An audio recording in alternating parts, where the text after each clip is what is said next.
नमस्कार साथियों, आपका स्वागत है आपके अपने चैनल जिसका नाम है टारगेट जीके विद ज्योति। और मैं हूं आपकी ज्योति शर्मा। चलिए शुरू करते हैं आज का चैप्टर जिसका नाम है अक्षांश व देशांतर रेखाएं व उसमें संबंध। ठीक है, तो आज हम पढ़ने वाले अक्षांश रेखाओं के बारे में। पर वीडियो शुरू करने से पहले मैं आपसे रिक्वेस्ट करूंगी कि मेरे वीडियो को लाइक करें, मेरे चैनल को सब्सक्राइब करें और वीडियो को अधिक से अधिक शेयर करें। धन्यवाद। चलिए, तो अगर हमें अक्षांश और देशांतर रेखाएं पढ़ना है तो पहले हमें दिशाओं का ज्ञान होना बहुत ज़रूरी है। चलिए पहले हम एक मानचित्र में ये तो पूरा ग्लोब दिया हुआ है। एक्चुअली ग्लोब ऐसा होता नहीं है, जियोइड शेप होती है हमारे ग्लोब की, और ये जियोइड शेप नहीं, राउंड शेप है। ये सिर्फ आपको समझाने के लिए एग्जाम्पल के रूप में दिया गया है। एक मैप, आधे से अधिक लोग तो ये नहीं जानते कि एक मैप के ऊपर कौन सी दिशा कहाँ पर होती है। देखिए, जब भी हम एक मैप देखते हैं, मान लीजिए हमने ये इंडिया का मैप बनाया, ठीक है, मान लीजिए, तो अब इसमें हमें ये नहीं पता होता ज़्यादातर बच्चों को कि कौन सी दिशा कहाँ पर है। ये हमेशा ध्यान रखिएगा जब आप मैप को अपने सामने रखेंगे तो मैप आपके सामने इस तरह से रखा जाएगा जिस तरह से दिखाया गया है ये। तो इसके यानी आपके राइट में जो आपका राइट हैंड होगा, ये वाला, ये आपकी पूर्व दिशा होगी हमेशा। आपके मतलब मैप पर पूर्व दिशा होगी, और इसके सामने हमेशा पश्चिम दिशा होगी। ये तो एक कॉमन सेंस है। और पूर्व के, जब भी आपका फेस अगर पूर्व की तरफ है तो आपके लेफ्ट हैंड साइड पे हमेशा उत्तर दिशा होगी, और आपके लेफ्ट उत्तर के अपोजिट कौन सी होगी? दक्षिण दिशा। ये चार दिशाओं का ज्ञान होना तो आपका ज़रूरी है किसी भी ज्योग्राफी के टॉपिक को पढ़ने के लिए। ठीक है, इसके अलावा चार दिशाएं और होती हैं जो इनके गैप है इसको पूरा करती है। जैसे उत्तर पूर्व, ये आपकी उत्तर पूर्व हो जाएगी, ये आपकी दक्षिण पूर्व हो जाएगी, ये आपकी दक्षिण पश्चिम हो जाएगी, ये आपकी उत्तर पश्चिम हो जाएगी, यानी उत्तर और पश्चिम हो जाएगी। ठीक है, आगे बढ़ते हैं हम। तो इस जिस तरह से एक मैप के ऊपर दिशाएं होती हैं, इसी तरह से ये सेम रूल एक पृथ्वी के ऊपर भी फॉलो होता है। देखिए, पृथ्वी को अगर हम सामने से इस तरह से देखेंगे कि ये पृथ्वी है हमारी, तो पृथ्वी के इस तरफ आपकी पूर्व दिशा होगी, इधर पश्चिम दिशा होगी, ऊपर उत्तर होगी और नीचे आपकी दक्षिण दिशा होगी। ठीक है, इस बात को आपको दिमाग में रखना ही होगा जब आप मैप पढ़ रहे हैं। अब यहाँ पे आप देख पा रहे होंगे, इधर ये 0 डिग्री है, ये एक अक्षांश रेखा है। आप अब तक ऐसे ही रट्टा मारते आ रहे होंगे, अक्षांश यानी लैटिट्यूड, लैटिट्यूड मतलब लेटी हुई रेखा, है ना। इस तरह से आप रटते हुए आ रहे होंगे। पर ये तरीका आपका ठीक है, ये तरीका भी सही है, लेकिन इसको हमें कॉन्सेप्ट को समझना होगा। जब तक हम इस कॉन्सेप्ट को नहीं समझेंगे, अक्षांश और देशांतर रेखाओं का जो ग्रिड है, जो जाल है, हम इसमें ही उलझे रह जाएंगे। चलिए शुरू करते हैं। तो अब बताया मैंने आपको कि चार दिशाएं हमारी पृथ्वी के ग्लोब के ऊपर भी शो हो रही हैं। तो 0 डिग्री ये हमारी भूमध्य रेखा हो गई। अब शुरू करने से पहले मैं आपको कुछ अक्षांश रेखाओं की कुछ फीचर्स बताऊंगी कि अक्षांश रेखाओं के फीचर्स क्या है, और उन फीचर्स को फिर हम इस डायग्राम पे समझेंगे। ठीक है, पहला फीचर है अक्षांश रेखा का, ये रेखाएं भूमध्य रेखा के समानांतर होती हैं। बहुत अच्छा पॉइंट है ये वाला, क्योंकि देखेंगे आप यहाँ पर 0 डिग्री पे आपका भूमध्य रेखा है, इसको विषुवत रेखा भी बोलते हैं। विषुवत रेखा जो 0 डिग्री पर है, इसके उत्तर में और इसके दक्षिण में ये हमारी क्या होंगी, यहाँ पर अब देख पा रहे होंगे, ऊपर 0 डिग्री से ऊपर की तरफ बढ़ना होगा उत्तर में, और नीचे की तरफ बढ़ना होगा हमें। यानी 0 डिग्री के बाद आपका आगे डिग्रियां बढ़ती रहेंगी, 10 डिग्री, 20 डिग्री, 30 डिग्री, इस तरह से करते करते आपकी 90 डिग्री पे पहुंचेंगे हम। अब जैसे यहाँ पर एक चीज और आप देख पा रहे होंगे, यहाँ हम पूरा एक वृत्त है, तो जो उत्तरी अर्ध वृत्त है, अगर आप ऊपर की तरफ बढ़ेंगे तो 23.5 डिग्री उत्तरी, उत्तर 66.5 डिग्री उत्तर, और इस तरह से 90 डिग्री उत्तर ऊपर जा रहे हैं। इसी प्रकार से 23.5 डिग्री दक्षिण, 66.5 डिग्री दक्षिण और 90 डिग्री दक्षिण। यानी हम 0 से ऊपर की तरफ बढ़ते जाएंगे, उत्तर की तरफ बढ़ते जाएंगे, और 90 डिग्री नीचे की तरफ बढ़ेंगे।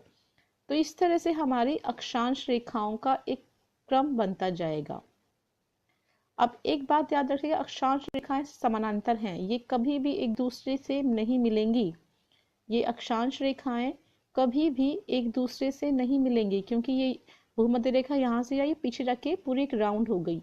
यानी ये मान लीजिए ये पृथ्वी को मैंने सेंटर से काटा, ऐसे गोल आ गया, ये रेखा अक्षांश रेखा जो आपको दिखाई दे रही है, पीछे से आके ऐसे राउंड होके आ गई है। समझ गए? तो ये कभी भी अक्षांश रेखाएं एक दूसरे को नहीं मिलेंगी, ये समानांतर चलती रहेंगी। समानांतर यानी ऐसे ऐसे चलती रहेंगी, ये कभी भी एक दूसरे को नहीं मिल पाएंगे, टच नहीं कर पाएंगे। दूसरा फीचर क्या है अक्षांश रेखाओं का हमारा, जैसे जैसे 0 डिग्री अक्षांश से उत्तर या दक्षिण में जाएंगे, वैसे वैसे अक्षांश वृत्त छोटे होते जाते हैं। बहुत अच्छा फीचर है ये वाला। देखिए अभी आप देख पा रहे होंगे इस डायग्राम के अंदर 0 डिग्री जो ये हमारा ये अक्षांश है, ये इतना बड़ा है इसके अंदर। ठीक है, ये तो एक छोटे से चित्र में दिखाया गया है। अब देखिए इसकी शेप, और यहाँ पे जो 23.5 डिग्री हमारा अक्षांश है, इसमें थोड़ा सा डिस्टेंस कम आया, 66.5 में डिस्टेंस और कम आया, और जो हमारा ये उत्तरी जो हमारा ये ध्रुव क्षेत्र है, शीत प्रदेश जो है हमारा, इसमें और डिस्टेंस कम आया। अर्थात 0 डिग्री से हम जैसे जैसे ऊपर जाते रहेंगे, हमारे अक्षांश वृत्त छोटे होते जाएंगे। अब ये वाला वृत्त तो और छोटा हो जाएगा ना ऊपर जाके। अब देखिए पीछे से घूम के आएगा ये, तो और छोटा हो जाएगा, ये भी छोटा है, ये भी छोटा है, यानी सबसे बड़ा हमारा जो वृत्त होगा वो 0 डिग्री पर होगा। तो इससे आप एक चीज और जान सकते हैं कि जो 0 डिग्री वाला जो वृत्त होगा, इसकी लंबाई ज्यादा होगी, और इसकी लंबाई कम होगी, इसकी और कम होगी, और इस लाइन की और कम होगी। यानी इन वृत्त की लंबाई ऊपर उत्तर या दक्षिण में जाते जाते इनकी लंबाई कम होती जाएगी। ठीक है, थर्ड पॉइंट क्या है हमारा इसमें, सबसे बड़ा अक्षांश वृत्त विषुवत रेखा है जिसकी लंबाई, हाँ जी बिल्कुल सही पॉइंट है ये वाला। देखिए अभी आप इसमें नोटिस करेंगे, सबसे बड़ा वृत्त तो यही था ना, अक्षांश वृत्त हमारा, है ना, सबसे बड़ा अक्षांश वृत्त तो हमारा यही था, तो इसकी लंबाई सबसे ज्यादा होगी। और कितनी लंबाई बताई गई है इसकी, 40,059, या कई पुस्तकों में देखेंगे आप 40,075, यानी अप्रोक्सीमेटली इसके आसपास ही होगी।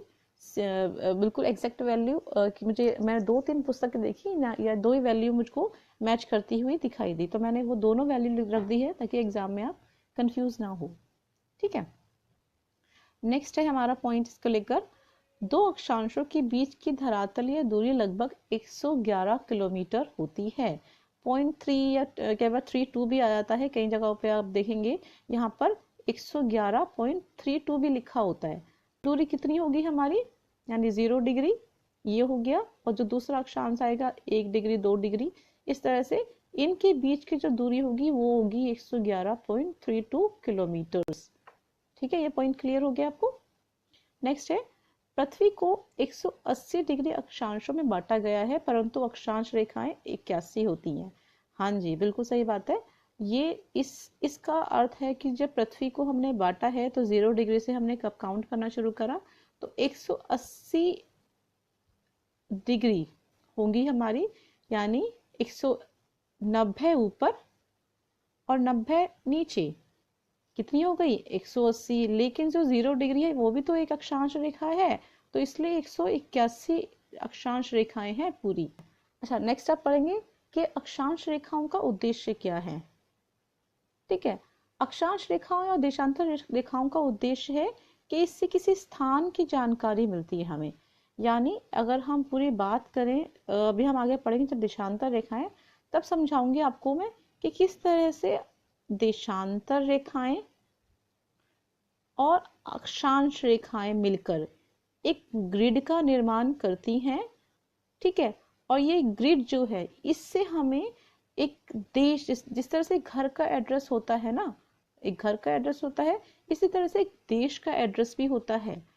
एक भारत अगर हम बोले यहाँ पर स्थित है, तो भारत को हम कैसे जज करेंगे कि भारत कहाँ से कहाँ पर स्थित है। ऐसे तो हम किसी भी देश का पता नहीं लगा पाएंगे ना कि कौन सा देश विश्व के मानचित्र पे कहाँ स्थित है। तो इसका जानकारी के लिए हमें अक्षांश और देशांतर रेखाओं की सहायता लेनी पड़ती है। मैंने लिखा हुआ यहाँ पर आपको, घर का एड्रेस, जिस जैसे घर का एड्रेस होता है, एक प्रकार से ये रेखाएं एक देश का पता होती हैं जो विश्व के मानचित्र पे उनकी स्थिति को दर्शाता है। फिर है अक्षांश रेखाओं से किसी स्थान की जलवायु की जानकारी मिलती है। ये बहुत अच्छा पॉइंट है कि अक्षांश रेखाओं से किसी स्थान की जलवायु की जानकारी। जलवायु की जानकारी कैसे मिलेगी? आप देखिए, जो एक पृथ्वी पर 0 डिग्री अक्षांश होता है, यहाँ पर सबसे ज्यादा गर्मी होती है। 0 से 10 डिग्री अक्षांश तक बहुत गर्मी होती है। ये हमारा उष्ण कटिबंधीय क्षेत्र होते हैं। ठीक है। जिस तरह से हम जैसे जैसे हम उच्च अक्षांशों की तरफ बढ़ते जाएंगे, वहां पे गर्मी कम होती जाएगी, और जब हम ये इस शीत कटिबंध शीत क्षेत्र में जाएंगे तो वहां पर गर्मी बहुत ही कम होगी। समझ रहे हैं आप? तो अगर मैं बोलूं कि हम हमारा जो दक्षिणी पॉइंट है भारत का, वो 8 डिग्री 4 मिनट अक्षांश पर है, तो यानी 8 ऊपर की तरफ होगा। हम कहीं ऐसे लोकेट करेंगे वर्ल्ड मानचित्र के अंदर, ठीक है, वर्ल्ड मैप के अंदर। तो आप देखिए, यानी हमारे दक्षिण भारत के हिस्से में यहाँ ये ऑलमोस्ट भूमध्य रेखा के पास आएगा, यहाँ गर्मी होगी। और हमारे जो ऊपर आप देखेंगे भारत के मानचित्र में, तो यहाँ पहाड़ी प्रदेश है। यानी जिस तरह से वो हम पूर्व की उत्तर की तरफ जाते रहेंगे, या फिर 0 डिग्री से दक्षिण की तरफ जाते रहेंगे, उतने ही हमारे शीतोष्ण शीत प्रदेश आते रहेंगे। यानी किस अक्षांश पर क्या जलवायु है, ये हम पता लगा सकते हैं, क्योंकि हम जानते हैं कि उच्च अक्षांशों पर जलवायु ठंडी होती है। देखिए, नेक्स्ट पॉइंट हमारा देशांतर रेखाएं। इन्हें मध्यांतर रेखा भी कहते हैं। इसमें उत्तरी ध्रुव से दक्षिण ध्रुव के बिंदुओं को मिलाया जाता है। इस पॉइंट में वापस आएंगे हम। ये हमारा है देशांतर रेखाओं का एक ग्रिड। देखिए आप, यहाँ पे उत्तरी से उत्तर जो हमारा पॉइंट है, दक्षिण पॉइंट है, इस पॉइंट से दूसरे पॉइंट को मिलाया जाता है। ये समानांतर नहीं है, ये एक पॉइंट पे आके मिलती हैं। देशांतर रेखाएं एक पॉइंट पे आके मिलेंगी, समझ रहे हैं ना? और जो एक 0 डिग्री होगी यहाँ पर, इसे मध्यांतर रेखा कहते हैं। ठीक है, मध्यान्ह रेखा कहते हैं हमारी, ये 0 डिग्री पे होगी। अब देखेंगे आप कि देशांतर रेखाएं जो हैं, देशांतर रेखाओं के बीच में सबसे ज्यादा दूरी कहाँ पर होगी? 0 डिग्री पर। यानी सबसे ज्यादा भूमध्य रेखाओं पे इनके बीच में दूरी होगी, समझ रहे हैं? और जैसे जैसे हम उच्च अक्षांशों की तरफ बढ़ते जाएंगे, इनके बीच की दूरी कम होती जा रही है, आप देख पा रहे हैं, है ना? ऐसे ही यहाँ पे इनके बीच की दूरी कम होती जा रही है। यानी अधिकतम दूरी कहाँ पे होगी? 0 डिग्री पर। ठीक है। नेक्स्ट है आपका पॉइंट, पृथ्वी को 360 डिग्री देशांतर रेखाओं में बांटा गया है। 360 डिग्री किस तरह से बांटा गया है? अब देखिए, अगर हम देशांतर की बात करें तो 0 डिग्री ये हो गया। अब क्योंकि पृथ्वी को 180 यहाँ पर और 180 डिग्री यहाँ पर, इनको बांटा गया है इस तरह से। तो अगर हम बात करें तो 0 से शुरू करेंगे हम, ठीक है, और इस तरह से 180 करते करते पूरा 360 पे घूम के सारी हमारी आ जाएंगी एक ग्रिड के ऊपर। अगर हम देखेंगे यहाँ पर ऐसे, ये 0 डिग्री जो है, ये है हमारा मध्यांतर रेखा। और ये ग्रीनविच रेखा कहते, इसको ग्रीनविच रेखा भी बोलते हैं। बहुत सुना होगा आपने नाम ग्रीनविच रेखा। सभी देशांतर, ग्रीनविच कहाँ पड़ता है? ये पड़ता है इंग्लैंड।